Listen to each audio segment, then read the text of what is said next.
नमस्कार दोस्तों, आप सभी का text book super coaching platform पे स्वागत है।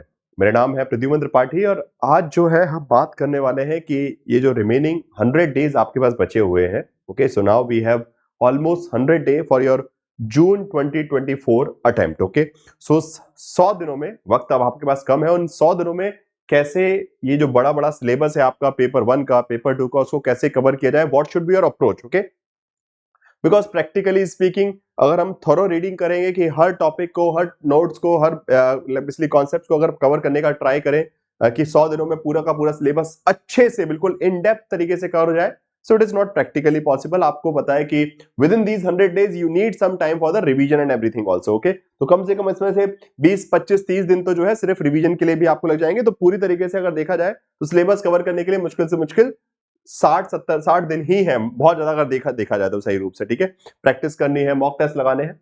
सो अब इस स्थिति में क्या किया जाए, बिकॉज अगेन सिलेबस बड़ा है। Okay, B it your subject syllabus, paper 2 syllabus, B it your paper 1 syllabus. Okay, दोनों अपने आप में बड़े सिलेबस है एंड उसको कवर कैसे किया जाए, what should be your approach. Okay, so वहां पे थोड़ा सा मैं आपको गाइडेंस दूंगा आज के इस वीडियो में कि what should be your approach, what is the right method to cover the syllabus. Okay, syllabus को कवर करना, because again without covering the syllabus you can't crack this examination. Okay, अगर आप सोचे कि बिना पढ़े बिना सिलेबस कवर करे एग्जाम हो जाए, बट सिलेबस को किस तरीके से कवर किया जाए, यहां पे एक ट्रिक है जो मैं आपको थोड़ा सजेस्ट करूंगा, जिससे आपका वर्कलोड कम हो जाएगा एंड आप जो मेहनत करेंगे उसके रिजल्ट जो है आपके फेवर में आ जाएंगे। ठीक है, तो चलो जरा बात करते हैं। सबसे पहले तो आप सभी से रिक्वेस्ट है कि टेक्स्ट बुक सुपर कोचिंग के इस यूट्यूब चैनल को सब्सक्राइब कर लीजिएगा, जिससे आपकी कोई इंपॉर्टेंट वीडियो, क्लासेस वगैरह मिस ना हो। एंड फ्री क्लासेस के टाइमिंग्स यहाँ लिखे हुए हैं, as well as join this Telegram group also. Okay, जो आपका टेलीग्राम ग्रुप है जिसपे रेगुलरली इंपॉर्टेंट क्लासेस के अपडेट्स, लिंक वगैरह सब आते रहते हैं।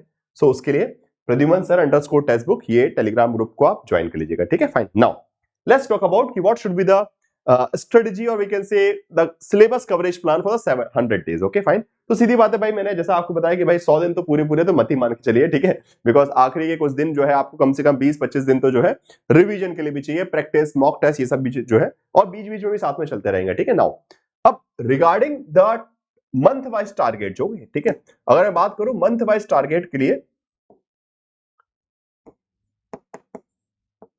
कि हर मंथ कितना कितना आपको टारगेट करना है कि मार्च में कितना टारगेट सिलेबस कवर करें, बेसिकली अप्रैल में कितना कवर करें। So regarding that I have already made a video for the 3 month preparation strategy. Okay, अभी 1-2 दिन पहले ही की बात है, अगर आप लोगों ने वीडियो देखी होगी वो, तो 3 महीने की प्रिपरेशन स्ट्रेटजी क्या होनी चाहिए उस पर मैंने एक वीडियो बनाई, जहां पे मंथ वाइज की फर्स्ट बेसिकली मार्च मंथ में कितना परसेंटेज सिलेबस कवर करना है, फिर उसके बाद अप्रैल में कितना, अकॉर्डिंगली वो मैंने आपको ऑलरेडी बता रखा है। सो एक बार जिसने भी वो वीडियो नहीं देखा होगा, please make sure you must go and watch that 3-month preparation strategy video that is released just 2 days back. Okay, तो आप वही 1 या फिर 2 दिन पहले ही जो है एक वीडियो मैंने रिलीज की थी, जिसमें 3 महीने का प्रिपरेशन प्लान पूरा बताया गया था। ठीक है, सो उसको प्लीज ध्यान से देख लीजिएगा। ठीक है, फाइन। नाउ अब जरा बात करते हैं कि सिलेबस कवरेज के लिए आपको किन किन चीजों पे ध्यान देना है। ठीक है, सो यूजुअली एक मिस्टेक मेजरली स्टूडेंट क्या करते हैं कि they want to cover everything. Okay, सबसे बड़ा लोचा क्या है, ठीक है, एग्जाम को क्रैक करने वाले स्टूडेंट्स और एग्जाम को ना क्रैक करने वाले स्टूडेंट्स के बीच में जो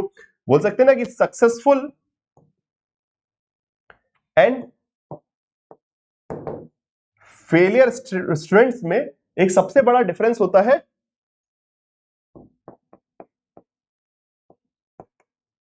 इमोशनल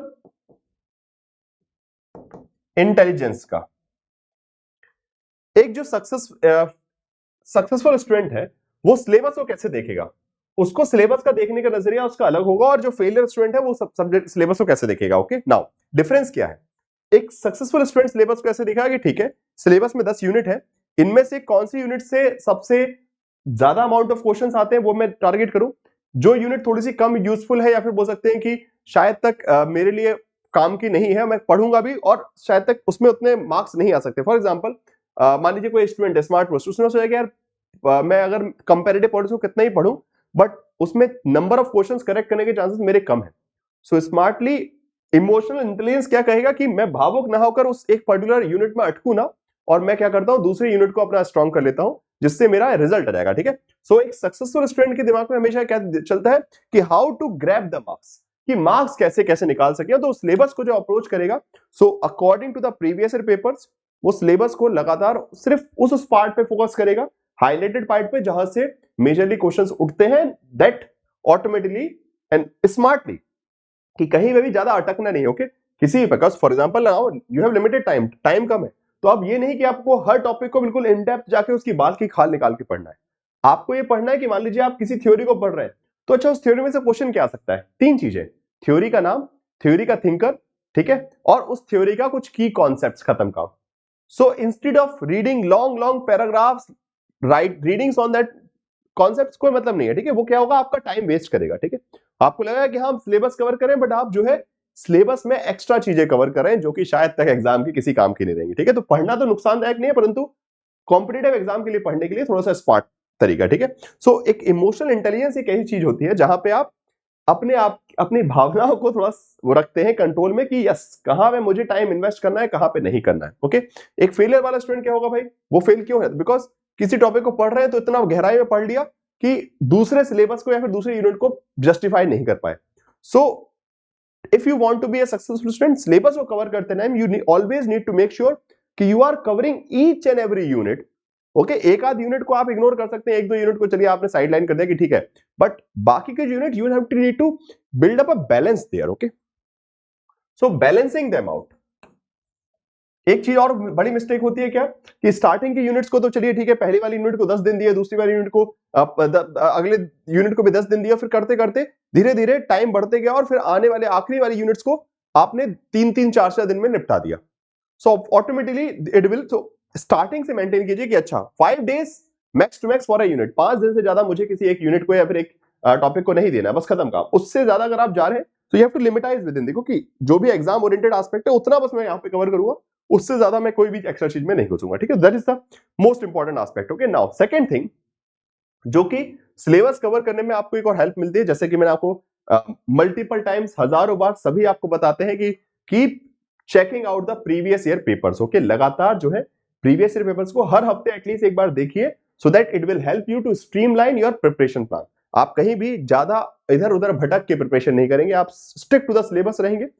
नाउ अब बात आती है तीसरी चीज, जो कि बहुत इंपॉर्टेंट पॉइंट है। Now when we check out the previous year paper, there will be some questions, okay, around 10 to 15% questions, they are some useless question, okay। तो हमेशा जो एजेंसी है वो कभी ना कभी आपको, आप मान के चलिए कम से कम 3-4 जो है यूजलेस क्वेश्चंस देंगे, और वो यूजलेस क्वेश्चन जो है आपको कहीं ना कहीं इंपैक्ट करते हैं कि आप ये भी पढ़ ले वो भी पढ़ ले, और आपको कहीं ना कहीं डिस्ट्रैक्ट करते हैं, ठीक है। सो वो 10-15% क्वेश्चंस के लिए ना बहुत सारे स्टूडेंट जो है यहां वहां की चीजें पढ़ने लग जाते हैं, it will waste your time. So ये वाली गलती नहीं करनी है, स्टिक टू द सिलेबस। आपको टारगेट करना है कि 100, आपको 100 में से 100 क्वेश्चन नहीं करने, आपको करने क्या है, 100 में से 75 प्लस क्वेश्चन सही करने हैं, 70। तो 10-15 क्वेश्चन वो जानबूझ के आपको परेशान करने के लिए देंगे, जैसे आपने इस बार भी एग्जाम में देखा होगा, ठीक है। कुछ ऐसे क्वेश्चन आए जिसका कोई लॉजिक नहीं था, जो कि ना सिलेबस में भी उसको कितना भी पढ़ ले आप कवर नहीं कर सकते।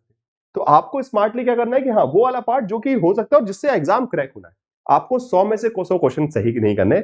ये अप्रोच अगर थोड़ा चेंज कर लीजिएगा, बिकॉज बहुत से लोग मेरे पास लगातार मैसेज आते हैं कि सर ये तो हमने पढ़ा ही नहीं, ये तो हमने, तो सब कुछ नहीं पढ़ सकते आप, ना ही इतना टाइम है हमारे पास। तो वो पढ़े जो एग्जाम में आएगा और एग्जाम क्रैक हो जाएगा। बस 100 में 100 क्वेश्चन सही नहीं करने, इस चीज का ध्यान रखिएगा। बाकी एक इंपॉर्टेंट ऑफर आप सभी के लिए है टेक्स्ट बुक सुपर कोचिंग पर अभी, ठीक है। सो उस ऑफर का भी यूज कर लीजिए, ठीक है, फाइन। ये आपका सेल चल रही है, तो सेल का यूज कर लीजिए एंड फटाफट अपना टेक्स्ट बुक सुपर कोचिंग के कोर्सेज के थ्रू भी जो है अपना आप जो है क्या कर सकते हैं, सिलेबस कवर कर सकते हैं, साथ साथ एक स्ट्रेटेजिक मैनर में फैकल्टीज के साथ प्रिपरेशन कर सकते हैं, ठीक है। Thank you so much guys.